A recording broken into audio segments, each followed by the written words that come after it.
Blackmore.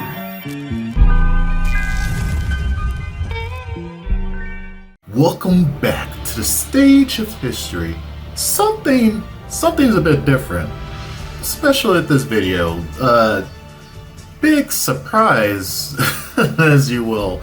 We're going to be covering the Shopkeepers of Soul Calibur 3. Hey, over here. Over here. Lord have mercy.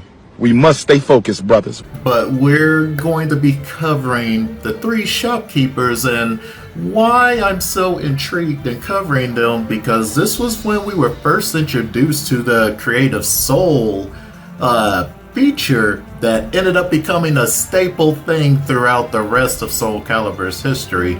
But what makes this so interesting is the fact that the Creative Soul and Soul Calibur 3 did have some unique fighting styles in there. I'm going to be covering at least 3 of them outside of the Thief one, because that one is just daggers or so.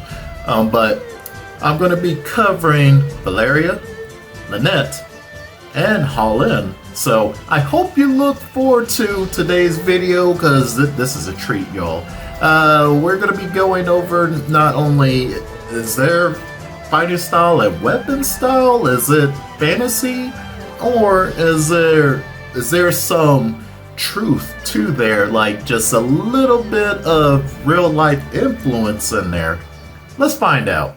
Valeria's Greaves Edge weapon in Soul Calibur 3 adds a super unique style combining several different elements of martial arts, and I'm sure you all see some familiar moves from the Taken series like Harong and Lee, just for example. Though this weapon itself isn't real, unfortunately, it does take some aspects from real world weapons and fighting techniques. I can't lie, anytime I see these weapons, I'm just thinking about Devil May Cry with Beowulf and you just dropping S combos on top of everything.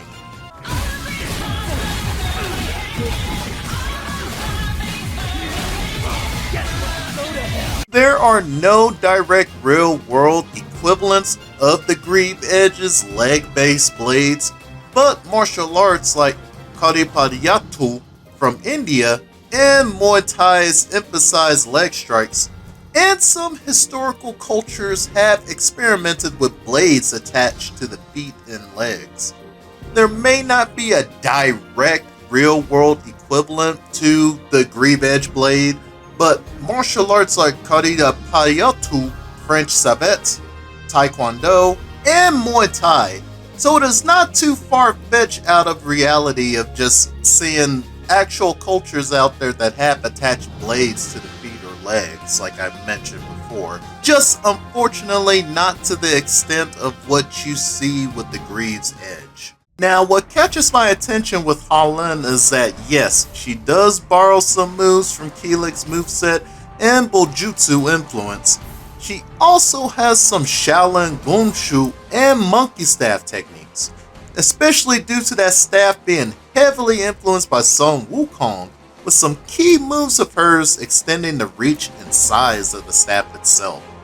So Sun Wukong's staff, the Rui Jingubang, is a magical staff that he can expand and shrink at will, and he uses it with so much ease. The name Rui Staff Arts may be a nod to just this, referencing Wukong's staff itself. So Wukong's acrobatic and tricky fighting style, as well as his staff techniques, have influenced so many staff fighters in all these many different games and outlets, including Haulin herself. So in conclusion, Haulin's Rui's staff arts likely draw inspiration from a mix of Chinese Gumshu, monkey staff techniques, and Bojutsu, while also invoking the mythological prowess of Sun Wukong's Ryu Jingubang.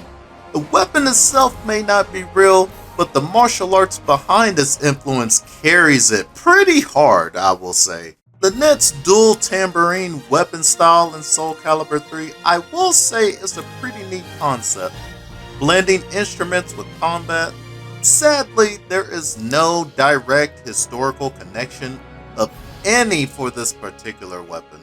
There are certain real-life weapons and fighting styles out there with similar characteristics and aesthetics that I'm sure were inspirations for this. Chakram is something I think of when it comes as an influence for the dual tambourine style. We briefly talked about this weapon for Tira's weapon influence as well. Another circular weapon, Haulin from India, normally used as a throwing weapon, but there are some techniques that involve holding them to use hand-to-hand fights to slice and cut up opponents. There are some capoeira influences in the weapon style as well from what I've seen. Quite a bit of Eddie's animations, also one of King's throws I ended up seeing that Lynette ends up having. So we can see where the strong influences and inspirations from multiple places are coming from for this. Throughout history, people have used everyday objects as weapons, especially in situations of self-defense. This includes things like flutes, sticks, or even fans that were repurposed for combat since we are talking instruments here. But if you want to look at someone that isn't afraid to use any object around them as a weapon, just look at plenty of films from our boy Jackie Chan. Don't ever be in a room alone with this man if you're actually trying to fight him and there's just multiple objects in that room. I'm sorry! I'm sorry! You tell the lady! I'm sorry! I'm sorry! Lynette's tambourines could represent a similar creative use of non-traditional weapons in battle, in which the Soul Calibur team will always look towards something to create, whether it's real traditional weapons and fighting styles, or just pure fantasy wearing the influence on its sleeves. The essence of combining performance, rhythm, and combat is something seen across different cultures, even if the exact weapon is pretty fictional.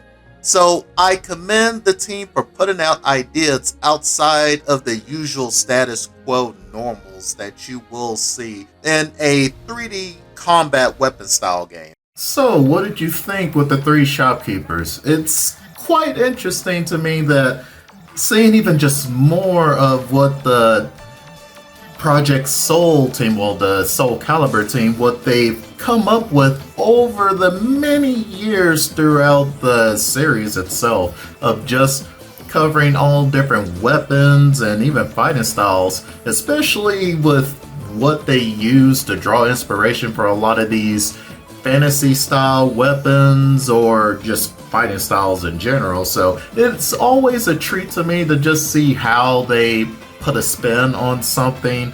I hope you enjoyed today's video. Especially, I had a lot of fun just researching this and just coming up with stuff on this, and I've learned a few things myself that I never really thought about even way back then playing Soul Calibur 3. But if you enjoyed today's video, folks, give a like, subscribe, and hit that notification bell so you can stay updated on any new videos coming to the channel. And please, hit that like so we can get this up there in the algorithm to sit there and push this out there way more to reach more folks. But you have some more videos coming, some big treats, and I will be dropping a community style post pretty soon, maybe sometime during the new week, but we will see once things are a little bit cleared up on my end. But y'all stay safe out there, more importantly. This is Blackmore. Catch y'all next time. Peace, y'all.